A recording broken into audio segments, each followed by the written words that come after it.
Muchas gracias, Susana. Nuestro saludo cordial, nuestros estimados oyentes, radio escuchas, así como a nuestros compañeros en cabina. En otra triste noticia, el día de ayer mucha gente conoció y le dio seguimiento al desarrollo de la información del feminicida, del homicida, como usted quiera verlo, no importa, hay una muerte y un niño herido. El niño, por cierto, he tratado de informarme qué ocurrió y cómo evoluciona su salud, no he encontrado mucha información. Pero sí ocurrió una situación donde la fuerza policial tiene que enfrentar a un hombre armado que, habiendo ya cometido un homicidio, que en ese entonces tenía primero una bruma, había una duda, luego se vio que el cuerpo de la mujer estaba en el vehículo, estaba en una situación de encierro. Y ya cuando ocurren este tipo de situaciones, los cuerpos policiales del mundo, por un tema de protocolo, por un tema de manejo, por un tema de riesgos, suelen, si así lo permiten las condiciones de tiempo, llamar a cuerpos de operaciones especiales. Los cuerpos de operaciones especiales en el mundo entero, hace muchísimos años, están diseñados, entrenados, generalmente bien equipados, tanto en su versión de ejército como en su versión de policía. Son muy conocidas las versiones de Fuerza Armada. Casi todo el que le ha dado seguimiento a las operaciones militares de los pasados, qué sé yo, 70, 80 años, ha conocido la historia de los, por ejemplo, boinas verdes estadounidenses o el SAS británico, que es famosísimo, que es un servicio de fuerzas especiales que ha inspirado incluso el diseño de muchos cuerpos similares en el mundo. El Reino Unido también tiene el otro servicio, el SAB. El SAS, que es histórico, fue el cuerpo de operaciones especiales que le hizo frente a aquella situación que en el 1980 fue famosa en ese país, cuando un grupo de jóvenes de Arabistán, que es una región del sur de Irán, decidió secuestrar la embajada iraní como una forma de hacerle presión al gobierno, entonces nuevo gobierno de la Revolución Islámica, que encabezaba el Ayatollah Khomeini, para que liberara algunos presos políticos oriundos de esa región, muy rica en petróleo. El caso es que el mundo, viendo esos casos, el rescate en Entebbe de los grupos especiales de Israel, el Sayeret Markal, los Spetsnaz rusos que han hecho increíbles operaciones de rescate. Se recuerda en los Spetsnaz aquel rescate violento por demás, muy difícil, en un teatro donde había una enorme cantidad de gente, sobre todo niños, y donde había que decidir entre entrar con el riesgo que tenía o dejar simplemente que se cometiera una masacre. Y los cuerpos especiales decidieron entrar, y aun cuando hubo un costo,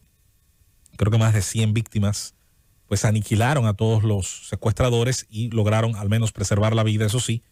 de la mayoría de las personas que estaban ahí dentro cuando ocurrió ese secuestro. Creo que eran unos terroristas de origen checheno, esa región del Cáucaso que, como todo el mundo sabe, ha tenido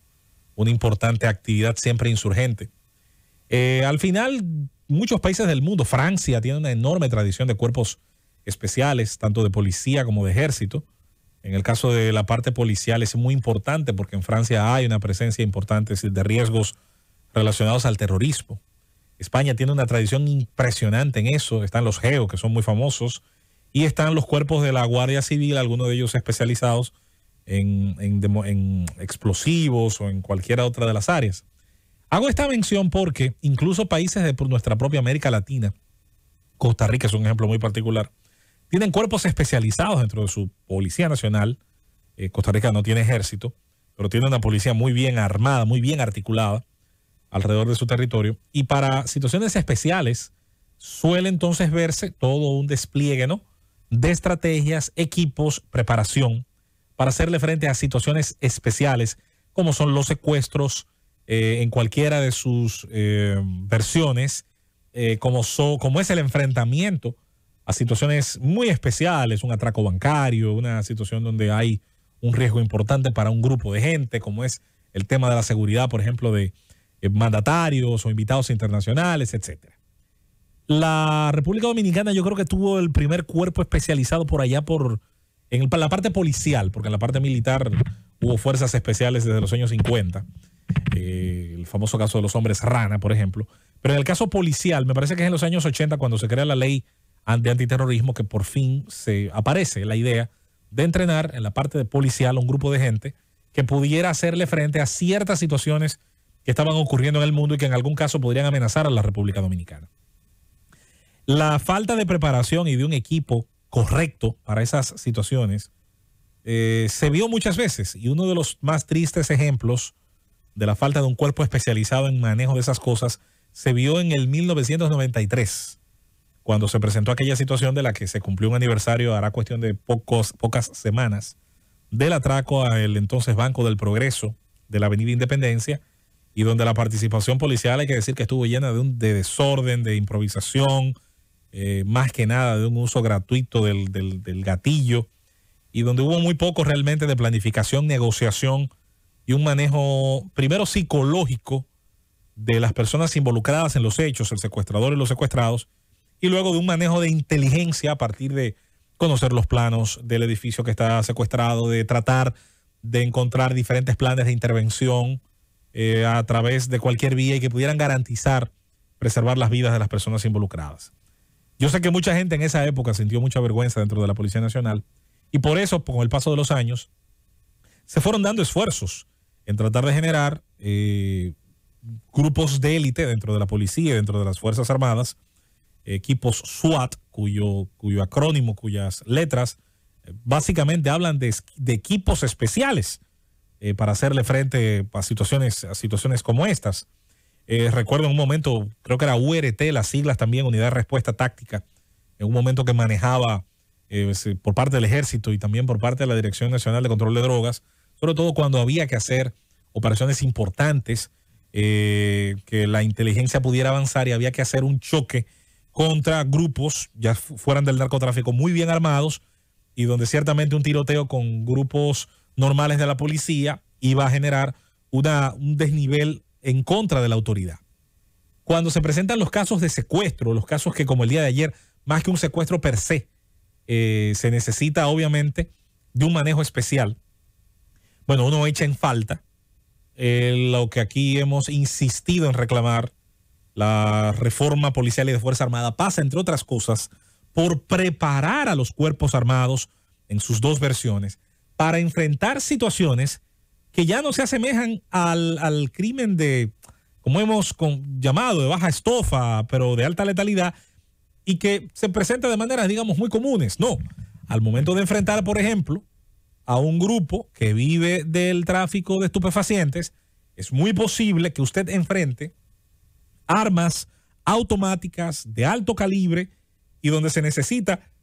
una respuesta policial que esté no a la altura, que esté por encima del poder de fuego y también de uso inteligente de distintos recursos que puedan tener